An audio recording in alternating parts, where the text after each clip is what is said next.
Everyone's heard of Rich Dad Poor Dad by Robert Kiyosaki, praised as a financial Bible. But what if I told you it's actually a failed concept that could be toxic? Let me break it down. The book sells you a dream. Forget your 9 to 5, become an entrepreneur, invest in assets, and achieve financial freedom. Sounds great, right?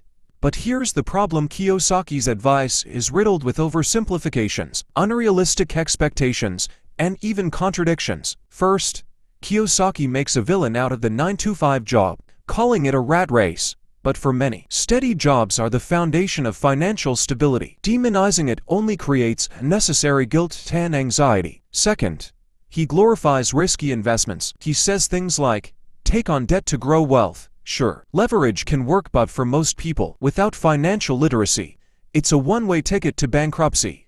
And the biggest issue, there's no real, actionable advice. The book focuses on mindset shifts without giving you practical, step-by-step strategies. You're left hyped up but with no clear direction. Here's where it gets toxic. The book subtly shames people who prioritize stability over ambition. It implies you're poor if you don't risk it all. But financial success looks different for everyone, and there's no one-size-fits-all formula. Bottom line, Rich Dad Poor Dad sells a dream, not a roadmap. It's great for inspiration, but dangerous if taken as gospel. So, before following Kiyosaki's advice, ask yourself, does this really work for me? Most reviews about this book says it a push strategy to sell more number of books by saying something out of reality and put readers to a dreamy state of mind. Do you think Rich Dad Poor Dad is helpful or harmful? Let's discuss in the comments.